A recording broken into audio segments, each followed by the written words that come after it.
28 సంవత్సరాల experience, evidence based గల Ayurvedic multi speciality hospital KSUSC hospital మన హైదరాబాద్‌లో. Welcome to Suman TV. వజ్రాన్ని వజ్రంతోనే కోయాలనే సామెత చందంగా కేంద్ర ఐటీ శాఖ ఏఐ టెక్నాలజీని ఉపయోగించుకొని దేశంలో ట్యాక్స్ ఎగ్గొడుతున్న లెక్క భరతం పట్టిందనే చెప్పుకోవాలి. ఇందాక నేను చెప్తున్నట్టుగా ఆధునిక టెక్నాలజీ ఏఐ వచ్చిన తర్వాత అందరికీ ఒక గుండెల్లో రైలు పరిగెత్తుతున్నాయి. దాదాపు ఈ ఏఐ రోబోల్ని భవిష్యత్తుది అంతా దీందే ఉంది. ఆర్టిఫిషియల్ ఇంటెలిజెన్స్ 90% ఉద్యోగాలు ఇక లేదు, ఉపాధి కోత అంటున్నారు ఒకవైపు. రెండో వైపు 5 ఏళ్లలో 80 కోట్ల ఉద్యోగాలు కోత అని చెప్తా ఉన్నారు. నిన్న 2 డేస్ యొక్క ఏఐ సమావేశాలు భారతదేశంలో చూస్తే భారతదేశం ఏఐని ఉపయోగించుకొని నెక్స్ట్ లెవెల్లో 140 కోట్ల మంది జనాభాని పెట్టుకొని ప్రపంచానికి ఒక ఆదర్శవంతమైన దేశంగా రూపాంతరం చెందుతుందని ఫ్రాన్స్ అధ్యక్షుడు మెక్రాన్ తెలియజేశారు. 2 రోజుల సమావేశాన్ని ప్రపంచవ్యాప్తంగా మేధావులు, అనేక దేశాల ప్రతినిధులు, అనేక దేశ అధ్యక్షులు భారతదేశంకి వచ్చారు. తీరా కట్ చేస్తే అన్ని మూలాలు హైదరాబాద్కే ఉంటాయి. మరి ఈ యొక్క సాఫ్ట్వేర్ను ఉపయోగించుకొని జిఎస్టీ కట్టకుండా దాదాపు 1,77,000 రెస్టారెంట్లు ఈ దేశంలో తమ వ్యాపారాన్ని నిర్విఘ్నంగా గత 6 సంవత్సరాల్లో కొనసాగిస్తున్నాయంటే, దాని ద్వారా 70,000 కోట్లు జిఎస్టీ ఎగ్గొట్టారంటే దాన్ని బట్టి ప్రభుత్వ ఆదాయాన్ని ఎంత దారుణంగా ప్రభుత్వాన్ని మోసం చేస్తున్నారు, ప్రభుత్వ ఆదాయ మార్గాలు మూసివేస్తున్నారో అర్థం చేసుకోవచ్చు. గుజరాత్ కేంద్రంగా నేను ఇందాక చెప్పినట్టు ఆ పనిముట్టు టెక్నాలజీని ఉపయోగించి ఐటీ శాఖ వాళ్ళు ఈ బండారం బయట పెడితే కానీ ప్రపంచవ్యాప్తంగా ఈ యొక్క ఆర్టిఫిషియల్ ఇంటెలిజెన్స్ ప్రాధాన్యత ఏంటి అనేది తెలియవచ్చింది. దాదాపుగా 1,77,000 రెస్టారెంట్లో వాళ్ళు వ్యాపారం చేసుకున్నారు. కొన్ని కోట్లు, 100 కోట్ల నుంచి 1,000 కోట్లు సంపాదించుకున్నారు. కానీ జిఎస్టీ కట్టాలి కదా, కట్టకుండా ఒక సాఫ్ట్వేర్ను ఉపయోగించుకొని, అంటే గుజరాత్లో అహ్మదాబాద్లో ఒక సంస్థ పేరే ఆ సాఫ్ట్వేర్ ఉంటుంది. అన్ని రెస్టారెంట్లకి బిల్డింగ్ సాఫ్ట్వేర్ గుజరాత్ వాళ్ళు అందిస్తారు. దాన్ని ఉపయోగించుకొని ఆంధ్ర, తెలంగాణలో, ముఖ్యంగా హైదరాబాద్లో ఈ యొక్క ఐటీ దాడులు జరిగినప్పుడు జిఎస్టీ ట్యాక్స్ ఎగ్గొట్టే వాళ్ళు చూస్తున్నప్పుడు మెహ్ఫిల్ కావచ్చు, సౌహాజ్ కావచ్చు, బిర్యానీ సెంటర్స్, ఇంత బిర్యానీ అక్రమంగా జరుగుతుందా, ఈ హోటళ్ళు, ఈ రెస్టారెంట్లు ఏ విధంగా డబ్బులు వస్తున్నాయి, ఏ విధంగా ట్యాక్స్ ఎగ్గొడుతున్నారు అనేది ఈ రెస్టారెంట్ల మీద తనిఖీ చేస్తే కానీ తెలియలా. నెక్స్ట్ ఇప్పుడు ట్యాక్స్ ఎగ్గొట్టే దాంట్లో కూడా హైదరాబాద్ మూలాలు కనపడుతున్నాయి.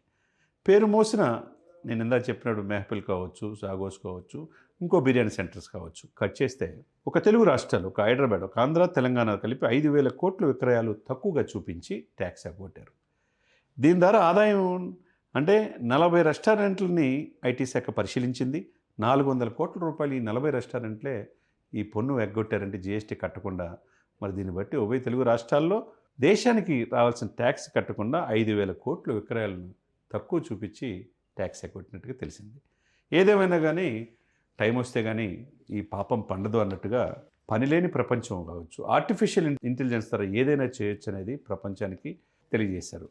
దీంట్లో ఇందాక నేను చెప్పినట్టు ఈ రెస్టారెంట్లు ట్యాక్స్ ఎగ్గొట్టేవాళ్ళు ఇక టైం అయిపోయిందని అనుకోవాలా. మొత్తం ఏఐ టూల్స్తో మనం కనుక చూస్తే కనుక ఓ సంస్థ చెందిన బిల్డింగ్ సాఫ్ట్వేర్ను ఉపయోగించుకొని దేశ సరిహద్దులు మొత్తం కంప్లీట్ అన్ని రాష్ట్రాల్లో వ్యాపారాలు చేసుకుంటా 1,77,000 రెస్టారెంట్లు అంటే 70,000 కోట్ల ట్యాక్స్ కట్టకుండా ఎగ్గొట్టారంటే ఆ 70,000 కోట్లతో పేదరికాన్ని భారతదేశం నుంచి రూపుమాపొచ్చు కదా.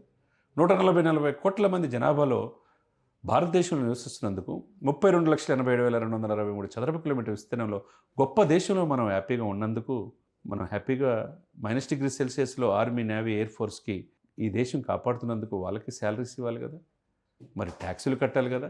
మరి కట్టకుండా ఉంటే ఏ విధంగా ఉంటుంది?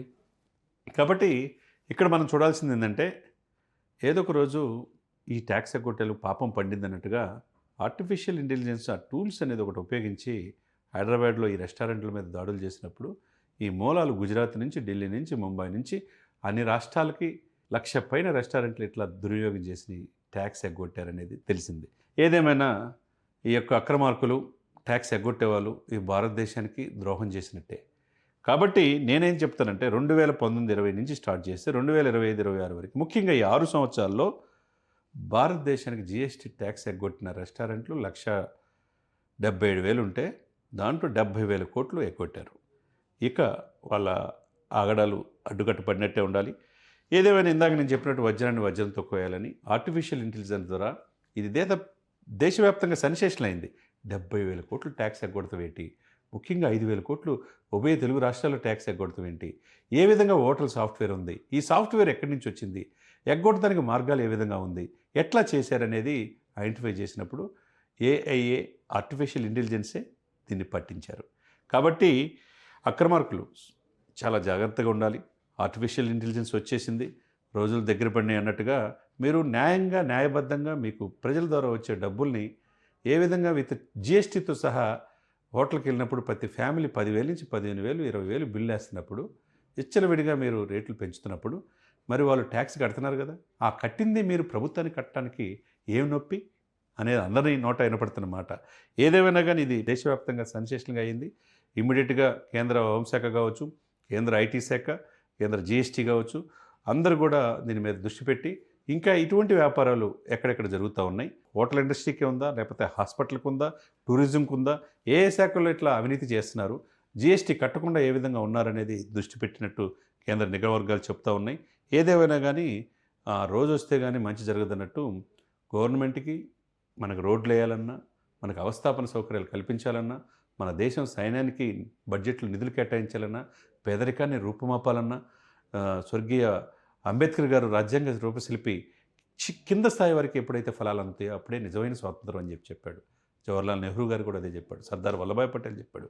అటువంటి దేశంలో ట్యాక్స్ కట్టి మన దేశాన్ని కాపాడుకోవాలి. ఆ ఫాస్టెస్ట్ గ్రోయింగ్ ఎకనామిక్ కంట్రీగా మనం జర్మనీని కూడా దాటి మనం 4th ప్లేస్కి వెళ్ళాం. రేపు జపాన్ కూడా దాటి వెళ్తాం, నెక్స్ట్ ప్లేస్కి వెళ్తాం. ఆ స్థితి మనకు ఉంది. అపారమైన నాలెడ్జ్ ఉంది. మరి ఇంత గొప్ప దేశంలో ఉన్నందుకు హ్యాపీగా ఫీల్ అవ్వాలి. కాబట్టి గవర్నమెంట్కి సకాలంలో ట్యాక్సులు కట్టాలి. మన నిజాయితీ నిరూపించుకోవాల్సిన సమయం ఆసన్నమైందని దీన్ని బట్టి అర్థమవుతుంది. మీరు ఏ విధంగా తప్పించుకోవాలనుకున్నా ఏదో ఒక రోజు టెక్నాలజీ వస్తుంది. దానికి ఏ రూపేణా ఈ విధంగా అక్రమార్కుల గుండెల్లో అది నిద్రపోతుందనేదే మనం చెప్పుకోవాలి.